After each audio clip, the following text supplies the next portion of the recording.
The Naf River is a 67-mile-long river between Bangladesh and Myanmar. It winds its way through lush landscapes, creating a natural boundary that has been both a lifeline and a source of tension for the people living along its banks.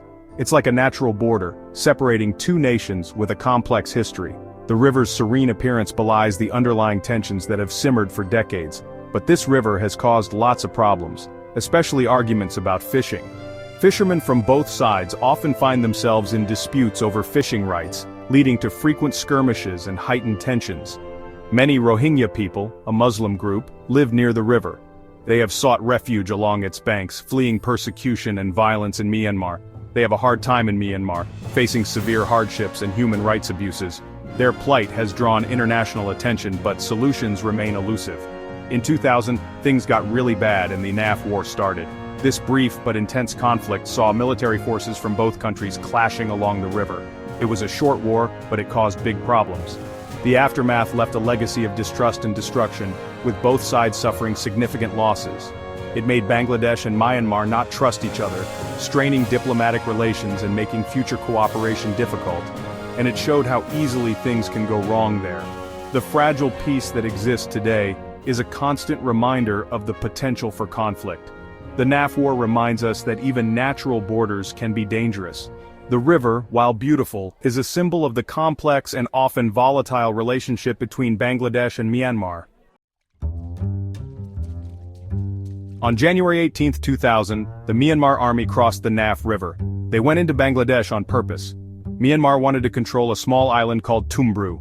The Bangladesh Rifles, also called the BDR, fought back fast. They wanted to protect their land. The BDR and Myanmar Army shot at each other. The BDR fought hard and pushed back Myanmar at first, but everyone was still worried about what would happen next. After the first fight, both armies stayed close to the river, ready to fight more. Things were tense. There was a lot of shooting back and forth. Small fights happened here and there. The fighting was tough, but it stayed in one area. Neither army wanted a big war, but it could have easily happened. Everyone around the world was worried because the fighting could cause problems for other countries too. Section 4. Talking and stopping the fighting. In the midst of the ongoing conflict, efforts were being made to bring about peace through dialogue and negotiation. While the fighting continued, people tried to talk things out. Diplomats from various countries gathered to discuss possible solutions and ways to end the violence. Bangladesh asked other countries to help make Myanmar leave. They sought international support to pressure Myanmar into withdrawing its forces. India helped Bangladesh and Myanmar talk to each other. Indian diplomats played a crucial role in facilitating these discussions, acting as mediators to bridge the gap between the two nations. After many days of talking, something good happened. The persistent efforts of the diplomats finally bore fruit, leading to a breakthrough in the negotiations. On January 20, 2000, everyone agreed to stop fighting. A ceasefire agreement was reached, marking a significant step towards peace. Both armies went back to their own side of the river, and they agreed to talk about the border problems. This withdrawal of troops was a positive sign, indicating a willingness to resolve the border issues through further dialogue. Section 5. What the Naf War left behind. The Naf War, even though it was short, caused long-term problems between Bangladesh and Myanmar.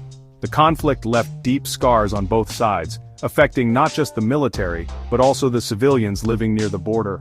The war disrupted lives, economies, and the fragile peace that once existed. The fighting made them not trust each other even more.